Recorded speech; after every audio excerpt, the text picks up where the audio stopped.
Hi friends, welcome back to this channel. Today in this particular video lecture, I am going to discuss the nucleic acids. What nucleic acids? So let us get started.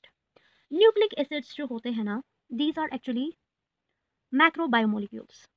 These are macrobiomolecules or we can say these are biopolymers. Nucleus जो होता है ना, nucleic acids जो है ना, was first discovered by Swiss chemist. Swiss chemist ने इन nucleic acids को discover किया गया in the leukocyte of human beings. Leukocytes of human beings में न्यूक्लिक एसिड फर्स्ट टाइम मिले. स्विस केमिस्ट था जिसने ये nucleic acid first time leukocyte of humans में पाया गया. एक वाइट कलर सबस्टेंस जो कि न्यूक्लियस के अंदर पाया गया, जो ल्यूकोसाइट का न्यूक्लियस है उसमें पाया गया, जिसको हमने फर्स्ट टाइम उस स्विस केमिस्ट ने इसको नाम दिया न्यूक्लिन. व्हाट? न्यूक्लिन. जो हमारा जो न्यूक्लिक एसिड है उसको फर्स्ट टाइम डिस्कवर किया गया एक फिजिशियन था जिसका नाम फ्रेडरिच मिशर था. 1871 में इसकी डिस्कवरी हो गई. 1871 में इसकी डिस्कवरी हो गई. किसने किया डिस्कवर? एक फिजिशियन था जिसका नाम फ्रेडरिच मिशर था. व्हाट? फ्रेडरिच मिशर ने 1871 में न्यूक्लिक एसिड्स को डिस्कवर किया गया. He said that nucleic acid is a polymer of nucleotides. अब यहाँ पे हमने डेफिनेशन दी nucleic acid is a polymer of nucleotides. So हम देखेंगे वो क्या होता है. It is a nucleic acid is a largest and complex organic molecules. मैंने कहा कि ऑर्गेनिक मॉलिक्यूल. सो इसकी कंपोजिशन होती है, इसकी जो एलिमेंट्रल कंपोजिशन है वो ये carbon, hydrogen, oxygen, phosphorus and nitrogen की कॉम्बिनेशन बना के हमें न्यूक्लिक एसिड मिलता है. Nucleic acid is a largest and complex organic material और molecule. It is located in nucleus of the cell. जो मैंने प्रीवियस लेक्चर हमने यहाँ पे जो बनाया है, मैंने वहाँ पे बोला कि जो जेनेटिक मटेरियल होता है वो सेल के न्यूक्लियस के अंदर मिलता है. ये जो जेनेटिक मटेरियल होता है वो या न्यूक्लिक एसिड या डीएनए और आरएनए से मिलके बनता है. सो न्यूक्लिक एसिड जो है वो बायोपॉलीमर और मैक्रो बायोमोलिक्यूल या मैक्रोमोलिक्यूल होता है. It is an essential for all known forms of life. जो भी हमारे पास लिविंग ऑर्गेनिज्म होता है, एक न्यूक्लिक एसिड जो है वो वेरी इंपॉर्टेंट रोल प्ले करता है. It is composed of a nucleotide. What? Nucleotide. Nucleic acid is composed of nucleotide. Nucleotide is actually a monomer. What? It is monomer. जैसे मैंने प्रीवियस लेक्चर में कहा कि हमारे पास we are having carbohydrates. What? Carbohydrates. Carbos या carbohydrates का जो मोनोमर होता है वो मोनोसेकेराइड होता है. व्हाट? मोनोसेकेराइड होता है. जो हमारा प्रोटीन जो होता है उसका मोनोमर जो है मोनोमर्स. व्हाट? ये आर मोनोमर. प्रोटीन का अमाइनो एसिड होता है. वैसे हमारा जो यहाँ पे न्यूक्लिक एसिड जो है, न्यूक्लिक एसिड उनका मोनोमर जो होता है न्यूक्लियोटाइड होता है. व्हाट? न्यूक्लियोटाइड जो होता है वो मोनोमर ऑफ न्यूक्लिक एसिड होता है. When the nucleotides first, this is a nucleotide, when many nucleotide combine together they form a nucleic acid. This is a monomer and this is a polymer. So we can say that nucleic acid is a polymer of nucleotides. What?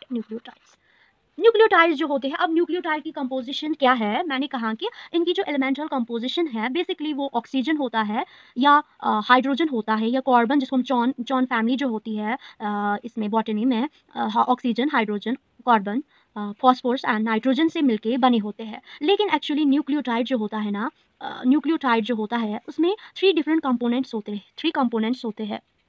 वो components क्या है? First of all इसमें carbon sugar होता है जिसको हम pentose 5 carbon sugar या pentose कहते हैं. 5 कार्बन शुगर या पेंटोस कहते हैं. Pentose sugar. What? Pentose sugar. इसमें फॉस्फेट ग्रुप होता है, नाइट्रोजनस बेस होती है. ये मैंने यहाँ साइड में लिखा है कि जो हमारा न्यूक्लियोटाइड होता है उसमें 3 कंपोनेंट्स होते हैं. उसमें फर्स्ट ऑफ ऑल उसमें शुगर होता है, उसमें नाइट्रोजनस बेस होती है और उसमें फास्फोरिक एसिड या फास्फेट ग्रुप होता है. 5 कार्बन शुगर जिसको हम पेंटोस शुगर कहते हैं, इसमें फास्फेट ग्रुप होते हैं. एक या एक से ज़्यादा भी हो सकता है. लाइक हमारे पास 80 जो होता है एंडोसिन ट्राइफॉस्फेट हमारे पास, उसमें 3 फास्फेट ग्रुप्स होते हैं. नाइट्रोजनस बेस जो होता है वो हेटेरोसाइक्लिक जो बेसिस होते हैं वो प्रेजेंट होते हैं. एक्चुअली जो न्यूक्लिक एसिड्स होते हैं उनमें वो 2 टाइप्स के होते हैं. एक तो होता है हमारे पास डीएनए और होता है सेकेंड आरएनए. डीएनए जो होता है वो deoxyribose nucleic acid, second is the RNA ribo nucleic acid. ये था, अब मैंने कहा न्यूक्लिक एसिड जो हमारा फिजिशियन था 1871 में फ्रेडरिच मिशर ने इसको डिस्कवर किया गया। ये ग्लूकोसाइड जो ह्यूमंस की थी उसी में पाया गया एक वाइट कलर का एक मटेरियल था जिसको उसने नाम दिया न्यूक्लिन एंड फर्दर इसकी डिस्कवरी करके इसका नाम रखा गया न्यूक्लिक एसिड। न्यूक्लिक एसिड जो होता है लोकेटेड होता है न्यूक्लियस के अंदर, एक heredity component of the cell होता है जिसको elemental composition oxygen, hydrogen, carbon, phosphate and nitrogen है ना। न्यूक्लियोटाइड्स को जो है उनमें 3 कंपोनेंट्स होते हैं, उसमें कार्बन शुगर होता है, 5 कार्बन शुगर होता है, उसमें फास्फेट होता है, नाइट्रोजनस बेस होता है। इसको भी हम फर्दर देखेंगे कि ये क्या होता है। अगर आपने मेरे वीडियोस देखे हैं, मैंने कार्बोहाइड्रेट्स का स्ट्रक्चर भी आपके साथ डिस्कस किया है। पेंटोस रिंग है यहाँ पे। अब हम स्ट्रक्चर बनाएंगे पेंटोस शुगर का। पेंटोस शुगर का ये था पेंटोस शुगर, एक 5 कार्बन शुगर बनानी। फिर इसमें ये पहले हम ऑक्सीजन यहाँ रखेंगे। This is the structure of pentose sugar. This is the sugar, ये है ऑक्सीजन जो कि इसका फंक्शनल ग्रुप फर्स्ट जो होगा इसका first carbon, this is second, this is third, second carbon, third carbon, second carbon, third, fourth है। यहाँ से एक और ग्रुप होता है जिसको CH2OH होता है। This is the pentose sugar. This is pentose sugar. इसको हम अब यहाँ से बॉन्डिंग करेंगे। यहाँ पे जो होता है इसको यहाँ से नाइट्रोजनस बेस अटैच होती है इस शुगर को। फर्स्ट कार्बन पे जो होता है यहाँ से बॉन्डिंग होती है नाइट्रोजनस बेस के साथ, या तो वो नाइट्रोजनस बेस फर्दर हम डिस्कस करेंगे। प्यूरिन्स होते हैं इसमें एंड पायरिमिडीन्स इसमें होते हैं। पायरिमिडीन्स इसमें होते हैं। ये था फर्स्ट का फंक्शनल ग्रुप का फर्स्ट कार्बन। इसके साथ हमें नाइट्रोजन बेस अटैच करनी है। नाइट्रोजनस बेस अटैच करने के बाद यहाँ पे हाइड्रोजन होगा। यहाँ पे हमें फर्दर इसको ये करनी है, कंप्लीट करनी है इसका ये वैलेंसी। हाइड्रोजन यहाँ पे ऑक्सीजन होता है। यहाँ पे फर्दर यहाँ पे हमें फॉस्फेट ग्रुप अटैच करना है। ये है phosphate group.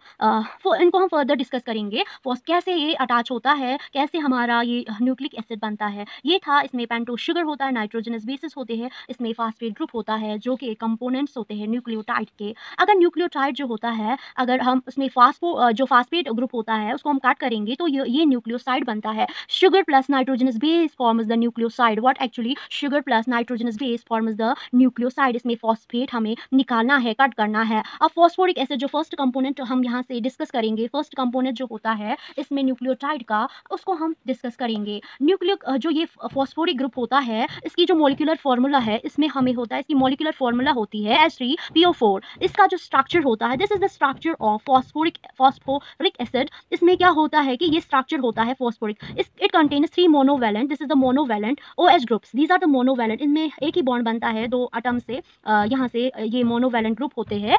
3 monovalent, this is the monovalent क्योंकि वहाँ पे बॉन्ड एक ही है। एंड 1 डाइवैलेंट ऑक्सीजन, यहाँ से डबल बॉन्ड बनता है। 3 सिंगल बॉन्ड बनते हैं, एक डबल बॉन्ड बनता है। और link to the pentavalent phosphoric. हमें पता ही है जो फॉस्फोरिक P जो होता है, जो फॉस्फोरस एटम होता है वो 5 बॉन्ड्स बनाता है। ये था फॉस्फोरिक एसिड जिसकी मॉलिक्यूलर फार्मूला है H3PO4। अब नाइट्रोजनस बेस जो सेकंड कंपोनेंट होता है हमारा इस न्यूक्लियोटाइड में, that is the nitrogenous base. There are 2 types of nitrogenous base present in the nucleotide. One is the purines. This is the purines, and second one is the pyrimidine derivatives. Purines and pyrimidines? Purines include the adenine and guanine, and pyrimidines include uracil, thymine and cytosine. इसको हम ऐसे रखेंगे यार, जो pyrimidines होते हैं वो है CUT cut. That is, इसमें क्या होता है, cytosine, uracil and thymine. Uracil in case of RNA होता है यहाँ पे। ये प्यूरिन जो होते हैं वो AG होता है। अगर हम सिल्वर की यहाँ पे AG is silver, adenine and guanine. Adenine and guanine जो होता है, ये प्यूरिन्स जो होते हैं, adenine and guanine are the purines and pyrimidines are the purines जो होते हैं। अब यहाँ पे प्यूरिन्स की बात करेंगे। These are bicyclic aromatic structures. These are bicyclic. जो हमारे प्यूरिन्स होते हैं ना, प्यूरिन्स जो होते हैं, these are bicyclic structures. These are bicyclic structures. ये मैंने यहाँ पे बाइसाइक्लिक स्ट्रक्चर बनाया है एडेनिन का। प्यूरिन्स जो होते हैं, मैंने कहा प्यूरिन्स एंड पायरिमिडीन्स। मैंने कहा कि न्यूक्लियोटाइड जो होते हैं, जो यहाँ पे नाइट्रोजनस बेस होते हैं, वो या प्यूरिन्स होते हैं या पायरिमिडीन्स होते हैं। प्यूरिन्स जो होते हैं, these are the bicyclic aromatic organic substance possessing carbon nitrogen. Purines are 9 membered ring, इसमें 9 मेंबर्स होते हैं और बाइसाइक्लिक स्ट्रक्चर्स होते हैं। Purines are same in case of RNA and DNA। RNA में भी प्यूरिन्स होते हैं एंड DNA में भी purines. Adenine and guanine are the examples of purines. इसके बाद हम करेंगे जो हमारा पायरिमीड जो होते हैं, pyrimidines are the aromatic monocyclic structures. ये था monocyclic structure, pyrimidines are monocyclic, whereas purines are bicyclic structures. इनका हम स्ट्रक्चर डिटेल में हम बनाएंगे, वो भी हम पढ़ेंगे। These are monocyclic structures, nitrogen compounds having 6 carbon, 6 member, having 6 member, इसमें 6 मेंबर एक रिंग, मोनोसाइक्लिक रिंग होती है। पायरिमिडीन्स आर वहाँ पे साइटोसिन एंड थाइमिन होता है in case of DNA. DNA में साइटोसिन एंड थाइमिन होता है, लेकिन cytosine and thymine and uracil जो होता है वो आरएनए में होता है। These are monocyclic structures, single ring nitrogen base structures. तो ये था इसका। उसके बाद हम बात करेंगे, ये था पेंटोज शुगर का। पेंटोज जो होता है, ये था शुगर जो होता है, वो शुगर जो थर्ड वाला कंपोनेंट होता है, जिसको हम 5 मेंबर शुगर कहते हैं, 5 कार्बन शुगर। 5 कार्बन शुगर जो होता है, pentose sugar in case of RNA. ये था आज का लेक्चर। हम डिटेल इसमें बात करेंगे जो हमारे फर्दर वीडियोस आएंगे उसी में। Thanks for today.